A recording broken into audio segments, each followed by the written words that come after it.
বন্ধুরা, তোমরা দেখছো তৃষার পাকশালা। দেশ বিদেশ যে যেখান থেকে আমায় দেখছো, আমার ভিডিও দেখছো, সবাই ভালো থেকো, সুস্থ থেকো, এই প্রার্থনা করি। আমার চ্যানেলটাকে লাইক, কমেন্ট, সাবস্ক্রাইব করতে, শেয়ার করতে ভুলো না বন্ধুরা। আচ্ছা, আমরা তো পমফ্রেট মাছ অনেকভাবেই খেয়েছি। এবার একটু মুখরোচকভাবে যদি পমফ্রেট মাছটা আর ওই তোমার আমি যেটা আগের একে দিয়েছি তোমার কারি পাতা দিয়ে মুগ মুসুরের ডালটা, আর তোমার তার সঙ্গে গরম ভাত, মাছ আর ডালে ভাতে একবার হলেও খেয়ে দেখো, খুব সুন্দর লাগবে। এইভাবে মাছটাকে ভাজা করে, মাছ ভাজা আর ডাল দিয়ে, মশলা মাছ ভাজা আর ডাল দিয়ে তোমাদের খাওয়া হয়ে যাবে। দেখো, রবিবার দেখে করো এক তরকারিতে, আর তার সঙ্গে যদি স্যালাড পছন্দ করো স্যালাড। আমি করেছিলাম এইভাবে মাছ ভাজাটা, খুব ভালো লেগেছে। দেখো বন্ধুরা, পমফ্রেট মাছ যে যেরকম সাইজে পাবে নেবে। আচ্ছা, পমফ্রেট মাছগুলোকে ভালো করে কেটে ধুয়ে বেছে এইভাবে কেটে শুকনো করে নেবে, ঠিক আছে? শুকনো করে টিস্যু পেপার দিয়ে শুকনো করে নিলে সব থেকে ভালো হয়। এবার নিলাম, এর মধ্যে এবার মাছের গায়ে আমি কি করব, একটা মশলা করে নেব। তার মধ্যে দিচ্ছি কি, এবার দেখো তোমরা, আমি দিচ্ছি। তোমাদের মাঝখানে একটা কথা বলে রাখি, সেটা হলো যে তোমরা এই মাছটা কিন্তু শ্যালো ফ্রাই করতে হবে। খুব ডিপ ভাজা করলে কিন্তু মাছের গা থেকে মশলাগুলো বেরিয়ে যাবে। মাছটা কিন্তু একটু ফ্রেশ হলে, আমরা সবাই জানি আমরা মাছে ভাতে বাঙালি। মাছে ভাতে বাঙালি না হলে হয় বলো? মাছ মানে মাছের ভ্যারাইটি থাকবে, সব কিছু থাকবে। মাছের ভ্যারাইটি তো আমাদের দেশে প্রচুর রয়েছে। সেই ক্ষেত্রে আমরা মাছের ভ্যারাইটিতে আমরা রান্নাও করি, ভ্যারাইটি খেতেও ভালো লাগে।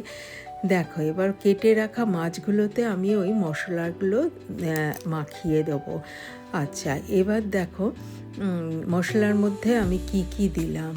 কাঁচা লঙ্কা, রসুন, আদা, আর ধনে, জিরে, আর একটু কাশ্মীরি লঙ্কার গুঁড়ো দিয়েছি, হলুদ গুঁড়ো দিয়েছি। সেগুলো তোমরা পরেও দিতে পারো, আমি একসঙ্গে পেস্ট করে নিয়েছি।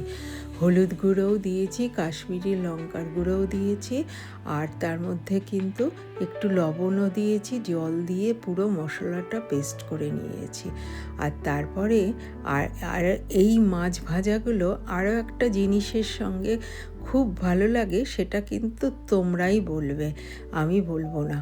খেতে খুব ভালো লাগে। তবে শীতকালে এই মাছ, গরমকালে এই মাছ, আর ওই ডাল, ভেজ ডাল, মুগ মুসুর মিশিয়ে কারি পাতা দিয়ে ডাল, সাউথ ইন্ডিয়ান ডালটা এই মাছের সঙ্গে খুব ভালো লাগে। এই মাছ ভাজা আর মুসুর ডাল, আমরা তো প্লেন মাছ ভাজা খাই, তাতেও কিন্তু এটা এরকম হয় না। দেখো, ওই যে মশলা করে রেখেছিলাম, আবার বলছি, আদা, রসুন, কাঁচা লঙ্কা, ধনে, জিরে, তার সঙ্গে কাশ্মীরি লঙ্কার গুঁড়ো আমি রঙের জন্য দিয়েছি, তোমরা দিতেও পারো, নাও দিতে পারো। হলুদ, লবণ, একটু জল দিয়ে পেস্ট করে মাছের গায়ে ভালো করে ঢুকিয়ে মশলাগুলো মাখিয়ে রেখে দেবে। এবার মাখিয়ে রাখার পরে তুমি সেই মশলাগুলোকে এইভাবে সুন্দর করে কিন্তু ভেতরে ঢুকিয়ে মাখিয়ে মশলাগুলোকে প্রায় যত ওভারনাইটও রাখতে পারো বা 2 ঘন্টার জন্যও রাখতে পারো, যাতে ভালোভাবে মশলার গায়েগুলো, মাছগুলো ভেতরে ঢুকে যায়। দেখো বন্ধুরা, আমি কিন্তু সব মশলাগুলো মাখিয়ে নিয়েছি, আর জলটা অতি অবশ্যই লাগবে। দেখো, এটা কিন্তু শ্যালো ফ্রাই করতে হবে, না হলে কিন্তু শ্যালো ফ্রাই না করলে কিন্তু হবে না। মশলাগুলো ভাজা হয়ে পুড়ে যাবে, আর ডিপ ফ্রাই করলে মশলাগুলো বেরিয়ে যাবে। এত ভালো লাগে কারি পাতা দিয়ে ডাল ভাত আর এই মাছ ভাজা। আর এটা সাউথ ইন্ডিয়া তো ওরা দিয়ে করে, কারি পাতা দিয়ে ডালটা করে, যেটা আমি আগের ভিডিওতে দেখিয়েছি। কিন্তু এই মাছ ভাজার সঙ্গে ওই ডাল আর ভাত সত্যি খেতে সুন্দর লাগে। থ্যাঙ্কস ফর ওয়াচিং তৃষার পাকশালা। ব্যাস হয়ে গেল, রেডি টু সার্ভ। এবার উল্টে আস্তে কাছে অতি অবশ্যই কিন্তু কম আঁচে করতে হবে, তোমাদের ধৈর্য ধরে কম আঁচে করতে হবে, না হলে সেদ্ধ হবে না। যদি মনে করো নুনটা কম হচ্ছে, তোমরা আরেকটু নুন এর সঙ্গে মিশিয়ে দিতে পারো মশলার সঙ্গে। আমি চাপা দিয়েছিলাম কারণ আমার তাড়া ছিল, তাই তোমরা চাপা না দিয়েও ভাজতে পারো। থ্যাঙ্কস ফর ওয়াচিং তৃষার পাকশালা।